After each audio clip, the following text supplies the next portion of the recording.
So I started like coming up with plans to basically run a coup on the clinic. Like, what if I just don't show up? I'm going to make them lose money. I'm going to tell my staff to do the same. These are all thoughts that were going on in my mind. I never acted on any of them, but these are thoughts that were going on in my mind.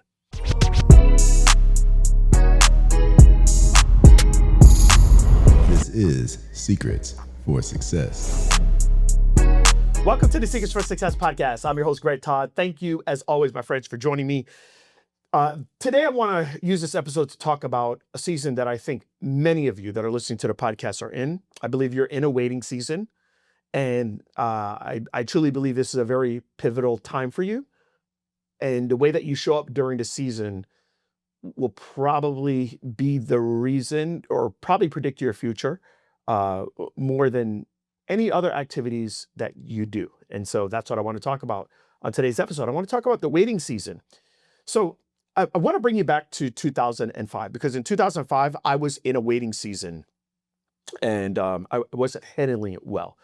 So you're like, wait, what's a waiting season? A waiting season is when you know that you are currently doing something that that is not really meant for you. You know this is not your purpose. You know this is not your future. You're not really happy there. And for me, that was the last year that I actually worked for somebody. I was working for a company called Core Rehabilitation. I was a clinic director for a new clinic that they opened up for me in 2003. And I was just over maybe a year and 3 months of running that facility for them. It was not my clinic. It was their clinic. They employed me to open up the clinic and start from scratch. After a year of starting that clinic from no patients, we were able to get it to 27 patients per day. That's what we were seeing. The problem was that I was the one that was primarily seeing all of those patients. I was probably averaging about 18 to 22 patients a day.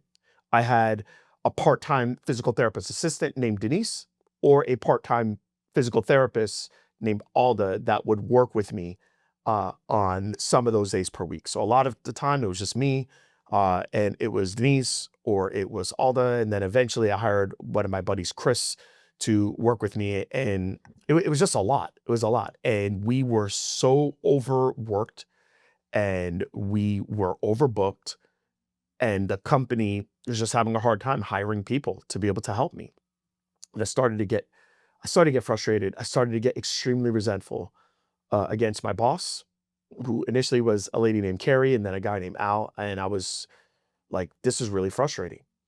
And so not only was I working at that facility, but they had a satellite facility in a place called Saddlebrook.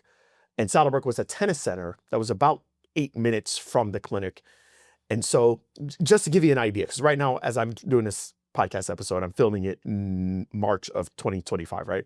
So it was around March every single year that my schedule went from crazy to like bonkers, right? So I would work from 7 a.m. in the mornings when I'd see my first patient. I'd work till about 7 or 8 p.m. is when we would finish up our last patient. So I think we took our last patient at 7. During the March, April time, that's when the professional tennis players would come into town. So on the ATP, which is the men's tennis tour, and the WTA, which is the Women's Tennis Association, we would have the players, they would be on tour in the United States during this time. So there's this tournament in California called Indian Wells, and then there's a tournament in Miami that's changed its name many times. So I think now it's called the Miami Open. But basically, if anybody got hurt, Saddlebrook was the stomping ground. That was like the place that you'd go to. You'd go there to train, to recover, to rehab. It's a nice, place, et cetera, et cetera. Anyways, I would work from 7 a.m. to 8 p.m. at the clinic, and then from 8:30 to sometimes midnight during the month of March, I would be working at Saddlebrook. And all of this was on a 40-hour-a-week salary-based position. And so I started to get really frustrated, and I just felt like they weren't giving me the help. I wasn't really getting compensated for the extra work at Saddlebrook. It was all part of just going back to the clinic, and I started to get really, really, really resentful. So I started like coming up with plans to basically run a coup on the clinic. Like, what if I just don't show up? I'm going to make them lose money. I'm going to tell my staff to do the same. These are all thoughts that were going on in my mind. I never acted on any of them, but these are thoughts that were going on in my mind. And I remember particularly one Sunday, I went to Grace Family Church. Grace Family Church is a church here in Tampa Bay. The pastor was Pastor Craig Altman, who is still the pastor, still the lead pastor. And that Sunday changed my life about being in a waiting season. So he gave me this verse, and I'm going to read you the verse. It's Colossians chapter 3, verse 23. So Colossians 3:23, and it says this. It says, whatever you do, work at it with all your heart as working for the Lord, not for human masters. Whatever you do, do it with all your heart as working for the Lord and not for human masters. That message hit me so hard on that Sunday because I was weary, I was tired, I was resentful, and I realized that I was in a waiting season. Working for core rehabilitation, I knew was not my end game. I knew that my time was coming to a close. But as your time comes to a close, how are you acting? And I wasn't acting right. Like I was trying to figure a way out. I was trying to potentially hurt the company. And I felt like God was speaking through Craig Altman, Pastor Craig Altman, for me on that day. And that Monday I went in and I realized that I'm no longer, I'm not working for Al. I'm not working for Carrie. I'm not working for Pierre or Bora or, that was the head CEO at the time. I'm not working for money. I'm working for God. And Colossians 3:23 is what I really try to live by anytime I'm going through a waiting season. And that was a waiting season. And I believe many of you are currently going through a season like that in your life right now. You're doing something that you know is not your purpose. You know it's just a stopover. Or maybe it is your purpose, but you're not doing it in the way that you want to do it. Maybe you're working for a really crappy boss. Maybe you're working for a really crappy company. Maybe right now there's just a lot of work on you and you're not being treated right.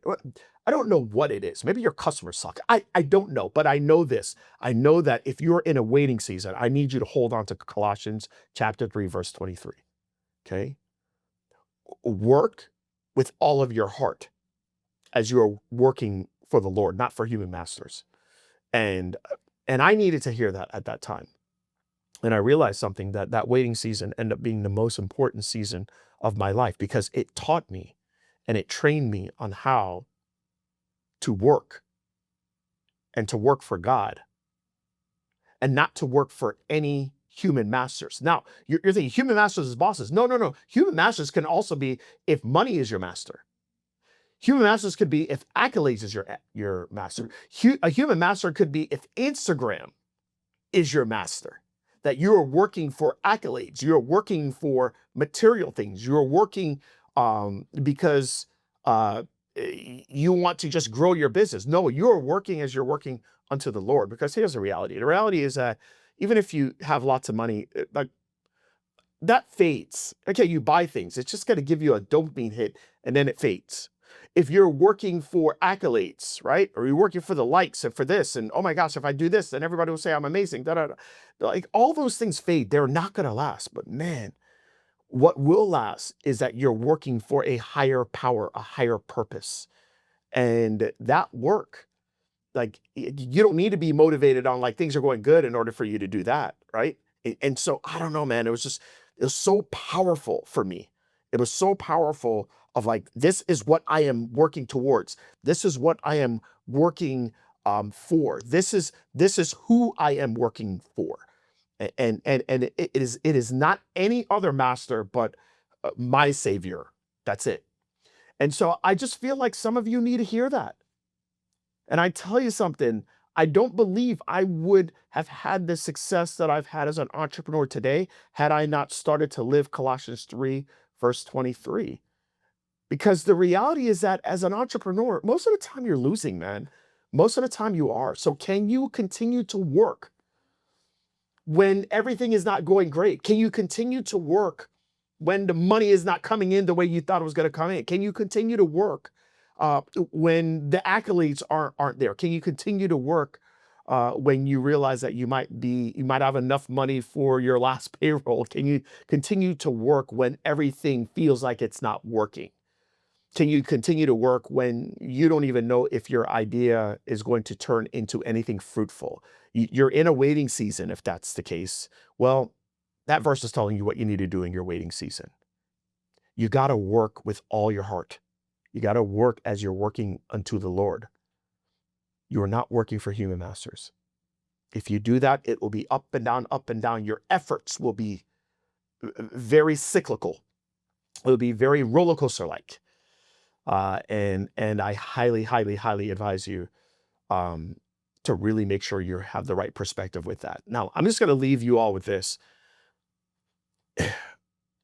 Growing a six-figure business or seven-figure business, it really isn't that hard.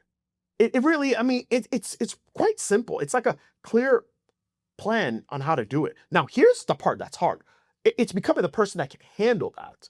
It's becoming the person that can show up regardless of what's happening externally. It's a person that can show up regardless of what type of contributing factors are coming to the forefront. That's the key. And so I think you can develop into that person based on what you're doing during those waiting seasons. I hope this message touches you. I hope for those of you that are going through a waiting season, I hope this is exactly what you needed to hear right now. And I've got nothing else to say to you, but I love you. Until next time.